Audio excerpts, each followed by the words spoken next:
Throughout the history of our country, the United States government has done what it is supposed to do. Not too surprisingly, we pay our debts. That's what we have always done. In fact, over the past 63 years, the national debt limit has been raised nearly 80 times, 49 times when a Republican has been president and 29 times when a Democrat has been president. The debt ceiling was raised 18 times under President Ronald Reagan, 7 times under President George W. Bush, and 3 times under President Donald Trump, when the national debt increased by some $8 trillion, with no strings attached. Bottom line, we pay our debt. That is what a major country does, the largest economy in the world. We pay our debts. And let's be clear, what the debt ceiling is about is paying money that has already been appropriated and spent. It has nothing to do with future budgets and future spending. You could debate that. This is simply a question of paying off what has already been spent. However, in an unprecedented and outrageous way, extreme right-wing Republicans have hijacked the debt ceiling process and have said to the American people, if we don't get our way and impose savage cuts on the needs of working families, the elderly, the children, the sick, and the poor, if you don't do what we demand that you do, we are prepared to allow the United States government to default and bring our economy and the world's economy into turmoil. That's what the Republicans are essentially saying.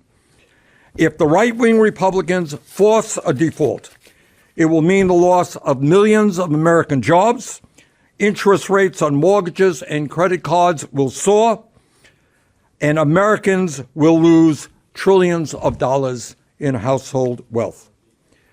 As disastrous as it would be to default on our debt, it would be equally disastrous to pass the outrageous Republican proposals. Under their proposals, it has been estimated that up to 21 million Americans would lose Medicaid, ripping away the health care they need to stay alive. Over 1 million women, infants, and children would not receive the nutrition they need to stay healthy through the WIC program. Nutrition services, such as Meals on Wheels, would be cut for more than 1 million low-income senior citizens in this country. Over 640,000 families would lose access to rental assistance, and more than 400,000 low-income families would be evicted from Section 8 housing. 200,000 children would be thrown off of Head Start, and 180,000 kids would lose access to child care. 80,000 jobs will be cut at the VA alone, impacting the quality of care we provide to the men and women who put their lives on the line to defend us. All of this is absolutely unacceptable. Meanwhile, while imposing draconian cuts on some of the most desperate people in this country, the Republicans are refusing to ask the wealthiest people in America, the people who have never, ever had it so good, to pay 1 nickel more in taxes to start paying their fair share of taxes. Further, they are refusing to cut defense spending at a time when we already spend more on defense than the next 10 nations combined. And they have made it clear that they are prepared to hold our entire economy hostage unless the president gives in to all of their demands. And this is something we cannot accept. In my view, and the view of all of us up here, the president has the authority and the responsibility under the Constitution to make sure that we continue to pay our bills. In fact, the 14th Amendment of the Constitution clearly states, quote, it's not ambiguous, the validity of the public debt of the United States shall not be questioned, end quote. Is this a perfect solution? Is imposing the 14th Amendment a perfect solution? No, it is not. But using the 14th Amendment would allow the United States to continue to pay its bills on time and without delay, prevent an economic catastrophe, and prevent devastating cuts to some of the most vulnerable people in this country.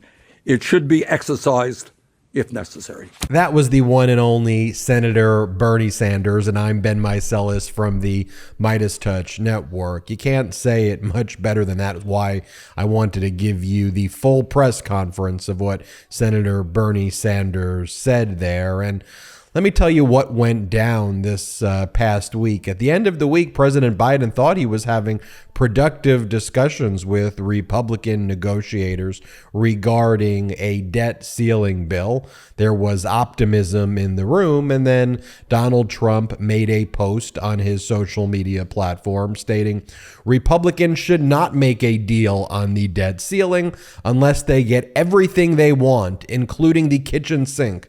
That's the way the Democrats have always dealt with us. Do not fold. And by the way, that is completely false.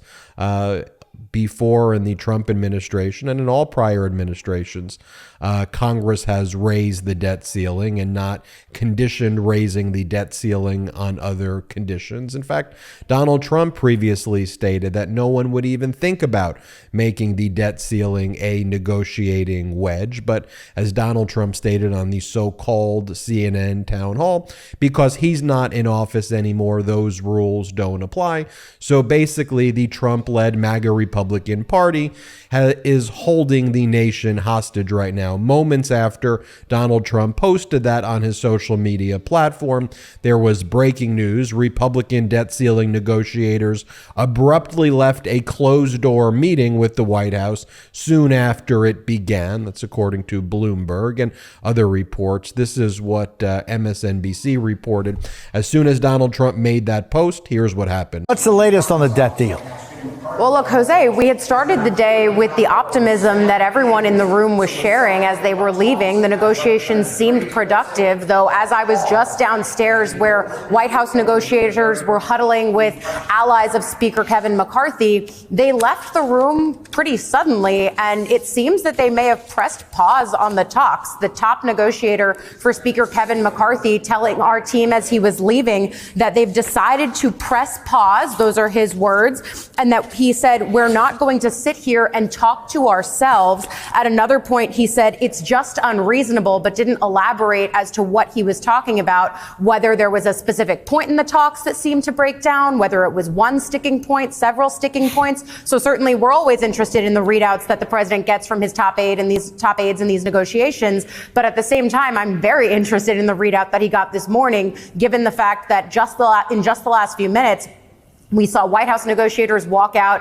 Steve Ricchetti and Shalonda Young both not responding to my questions on if talks were productive, instead just saying they were going to play by ear on if they were going to continue meeting today or what was going to happen throughout the weekend. But again, this seems like it either could be significant or maybe it could be nothing at all. But at this point, they're saying, at least Congressman Garrett Graves is saying on the Republican side, that they've decided to press pause on these negotiations, and it's unclear now where it goes from here. And as Senator Chris Murphy stated, this is a crisis 1,000% created by House Republicans. When Trump was president, Congress raised the debt ceiling several times without trouble. Now we are in a crisis for one reason.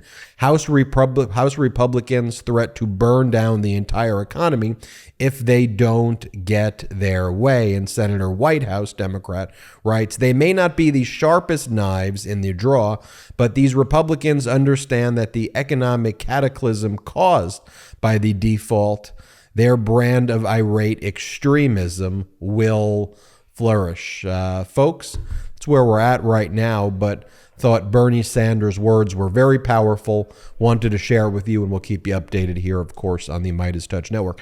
Hit subscribe. We're on our way to 1.5 million subscribers thanks to your incredible support. Check us out at patreon.com/MeidasTouch, and wherever you get podcasts, subscribe to the MeidasTouch podcast. And thanks for watching. Have a great day. Love this video? Then you'll love the MeidasTouch podcast. Listen as my brothers and I break down the latest news and chat with top political leaders on the fastest growing pro-democracy podcast in the world. New episodes drop every Tuesday and Friday. Add the MeidasTouch podcast right now wherever you listen to your podcasts.